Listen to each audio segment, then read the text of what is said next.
नमस्कार। 75वें गणतंत्र दिवस की आप सभी को हार्दिक शुभकामनाएं। भारत माता की जय। वंदे मातरम, जय हिंद आदि नारों से गुंजायमान ये गणतंत्र दिवस भारत का राष्ट्रीय पर्व है जो प्रतिवर्ष 26 जनवरी को मनाया जाता है और इस वर्ष 2024 में भारत का 75वां गणतंत्र दिवस मनाया जा रहा है।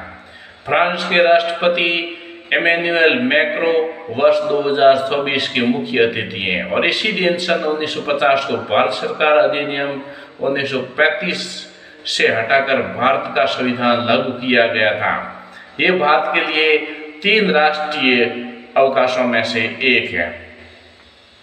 एक स्वतंत्र गणराज्य बनने और देश में कानून का राज स्थापित करने के लिए 26 नवंबर 1949 को भारतीय संविधान सभा द्वारा इसे अपनाया गया और 26 जनवरी 1950 को लागू किया गया था। इसे लागू करने के लिए 26 जनवरी की तिथि को ही क्यों चुना गया है?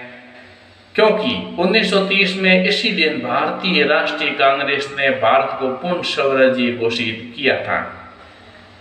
इस दिन हर भारतीय अपने देश के लिए प्राण देने वाले सपूतों को, शहीदों को श्रद्धांजलि अर्पित करते हैं और गणतंत्र दिवस की पूर्व संध्या पर राष्ट्रपति के नाम संदेश देते हैं।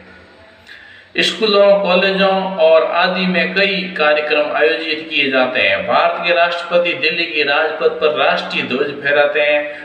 राजधानी दिल्ली में बहुत सारे आकर्षक और मनमोहक कार्यक्रम आयोजित किए जाते हैं और आज भी बहुत सारे कार्यक्रम आयोजित किए हैं, जिसमें एयरफोर्स का और थल सेना, नौसेना, जल सेना और राम मंदिर मुख्य रूप से था।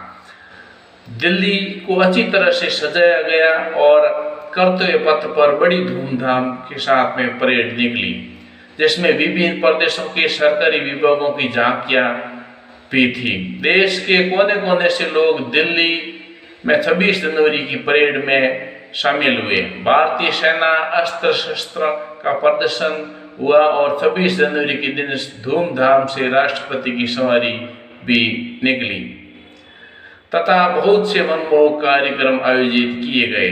देश के हर कोने में जगह जगह राष्ट्रध्वज व राष्ट्रवंदन होता है और कई तरह के कार्यक्रम आयोजित किए जाते हैं। विश्व भर में फैले हुए भारतीय मूल के लोग तथा भारत के दूतावास भी गणतंत्र दिवस को हर्षोल्लास के साथ में मनाते हैं।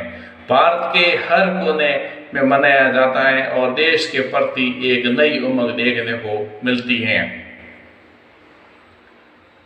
वो भारत का संविधान, उसकी रूपरेखा क्या है वो बताता हूँ।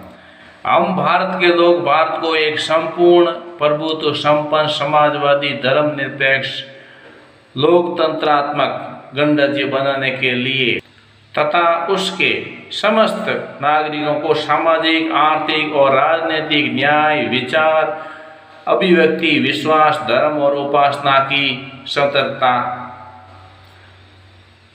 प्रतिष्ठा और अवसर की समता प्राप्त करने के लिए तथा उन सभी में व्यक्ति की गरिमा और राष्ट्र की एकता और अखंडता सुनिश्चित करने वाली बंधुता बढ़ाने के लिए दृढ़ संकल्प होकर अपनी इस संविधान सभा में आज तारीख 26 नवंबर 1949 ईस्वी मिति मगसर शुक्ल सप्तमी संवत 2006 विक्रमी को ऐत द्वारा इस संविधान को अंगीकृत, अधिनियमित और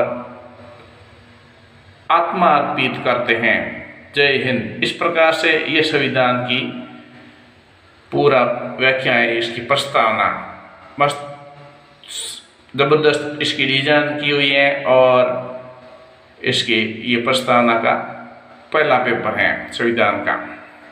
गणतंत्र दिवस की आप सभी को हार्दिक शुभकामनाएं और तिरंगा झंडा हमेशा फहराता रहेगा और कर्तव्य पथ पर परेड कर रहे फौजी और एक बहुत लंबा ध्वज है जो कि बहुत लंबी, उसकी बहुत लंबाई करके वो भी आज फहराया गया बच्चों के द्वारा बहुत लंबा ध्वज, बहुत लंबा ध्वज आप देख सकते हैं, बहुत सारा लंबा ध्वज है। देशभक्ति गानों की भरमार, देशभक्ति गाने सुनिए। जिएंगे और मरेंगे तेरे लिए, आए जान देंगे ए वतन तेरे लिए। कोई धन है ना दूजा, ये वो चोला है जिसको तो इस प्रकार से ये झलकियां थी गणतंत्र दिवस 2024 की। आप सभी को हार्दिक शुभकामनाएं। और गणतंत्र दिवस लाल किले की प्राचीर से ये पूरा संपन्न हुआ और आप सभी को हार्दिक शुभकामनाएं। आप मेरे चैनल को लाइक कीजिए, सब्सक्राइब कीजिए और शेयर कीजिए वीडियो को, ये बहुत ज़रूरी मैसेज है। लाइक कीजिए, सब्सक्राइब कीजिए और शेयर कीजिए। आज के लिए आप सभी को गणतंत्र दिवस की हार्दिक शुभकामनाएं। जय हिंद, भारत माता की जय, वंदे मातरम, वंदे मातरम, जय हिंद।